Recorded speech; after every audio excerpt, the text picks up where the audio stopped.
There's an old saying in Cork, he wouldn't hurdle spuds to pigs. But so what?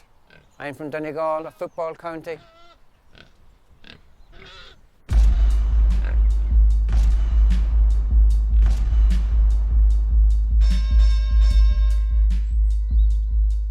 When I first came to Cork in the 60s, there were three things certain in my life: bacon and cabbage every Saturday, Mass every Sunday, and Christy Ring was the greatest hurler ever to have graced the field. But through the ages, turn the pages, and then the mood begins to swing. Maybe, just maybe, he has found his equal in the King. So how do we find out for certain who is the greatest? To aid me in my quest, I have turned west to the Kingdom of Kerry, where I've hired a documentary film crew, knowledgeable in all aspects of the GAA. So, who was the greatest? Let's take a look. Well, I would say Ring was definitely the better hurler. No coincidence that he's like a fellow Cork man. No coincidence at all. I can say I think Henry is one of the best I've ever seen. Oh, Jesus. Or ABC, anybody but Cork, you know. Anyone but Cork. How will she have a pig into it? Would Henry smash upon the rock of Clyne, or would Christy have bowed to the King? Let's ask Mick O'Connell, All-Ireland winning medalist for Cork, and a very handsome son of a bitch, according to some.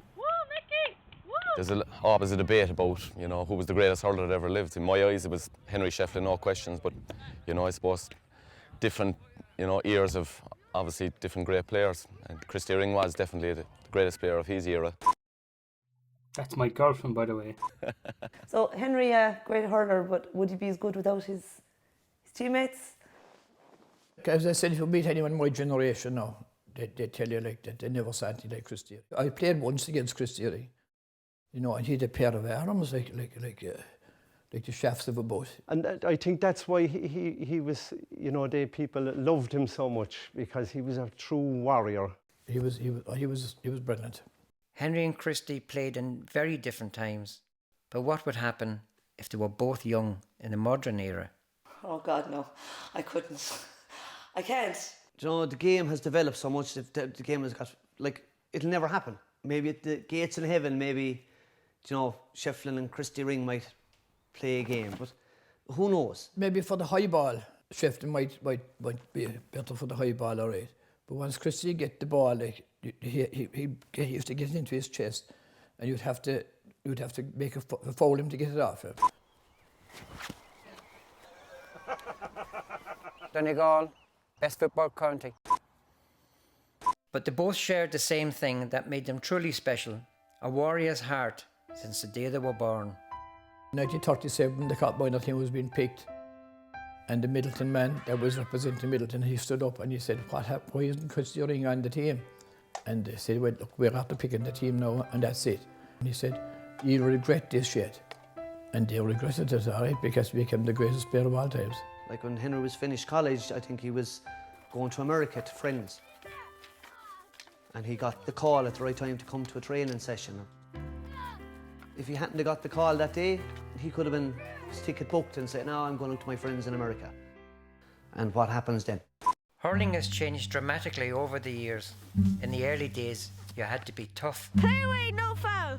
In my time, you had no helmets, you had no gum shields, I bought stitches on top of my head in a raggy dad, you know. You put up your hand, and when you brought it down, you could be missing a bit of blood and skin. But no, previously, hurlers were a bit more rough and ready back in the 80s and 90s, you know what I mean? I think a lot of it had to do with, you know, hard man image and how big and strong you are as opposed to your skill levels. Let's take a look at some other changes. There's a lot of yellow cards and red cards and everything in the game today, and there's an awful lot of more physical contact. Referees tend to blow, you know, a lot easier. What? You pull down his pants? That they fell down. You'd see a lot of scrums developing now. It's tending to go a little bit like rugby at times. It's a different sport now. Do you know, these guys are athletes now. They're modelling clothes. They're It's their job to be hurlers now. So back in the day now, I'd have been straight into the Shane O'Donnell, camp. Getting him to sign the jersey and the whole lot, I'd have loved it. Hurley's long ago were a lot longer. Like that's Ring's hurley, it's probably 37 inches. The hurley was more like a sickle back in we'll say, in Christy Ring's era. Well, it's a different hurley now. The ball that time was twice the size of the ball today. And as the game goes on, it gets more developed and faster.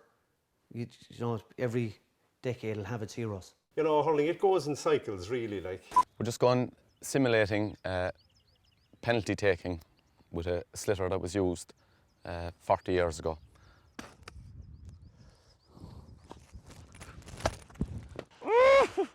It's like hitting a stone.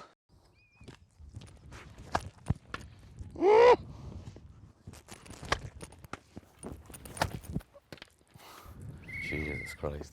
Not the crack in the hurley.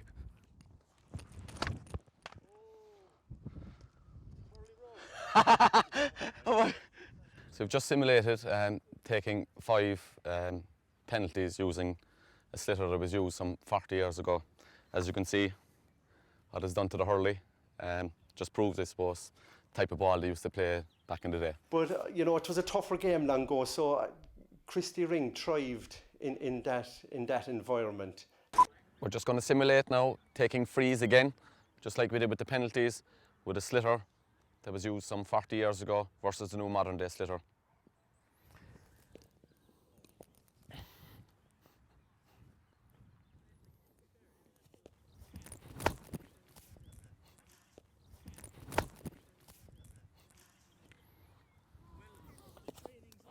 As you can see, just barely making the crossbar versus the new modern slitter. Woo, Ricky!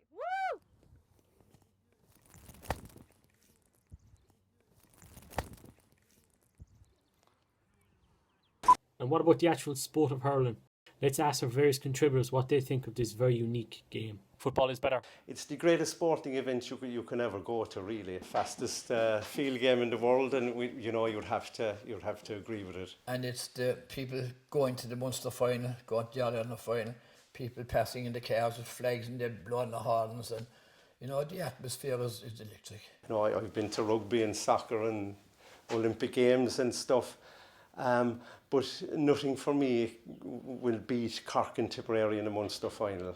Up Tipperary, baby. Hey lad, who the f*** are you? Babs Keating. Donkeys don't win matches. Sweet Jesus, you've lost your mind.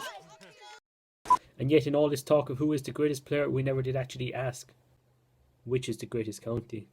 Tip will always be Cork's main rivals and Kilkenny as well, so there's probably an inbuilt hatred of Cork. I'd like to see Cork do well. Are you only saying that because we're in Cork? No. Cork have always dominated teams like Clare and Waterford. There's a certain arrogance about the Corkness. We'd always say we'd be the most skillful hurling team. I'm fairly torn about who I want to lose. I don't even know who I want to win. I just want one of them to lose. Kilkenny fans I think, feel a bit entitled. The supporters can mix, and you'll probably lose the head a small bit every now and then. And it's a pure Irish thing. We just begrudge winners. Come gather round me boys tonight and raise your glasses high. Come Rockies, Bears and Rover Stars, let welcome hit the sky. Let bonfires blaze in heroes' praise, let Shandon bells ring. And homeward bound with hurling crown, come gallant Christy Ring. The records show that these two men are truly astonishing. Who was the greatest? Everyone has their own opinion, but we can all surely agree that they were both masters of the game, the likes of which will most likely never be seen again.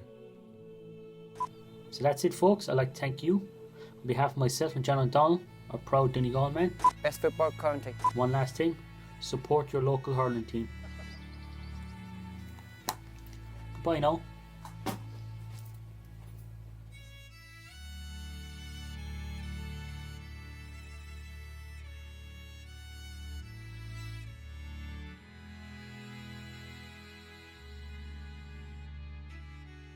Up, let's go. And action!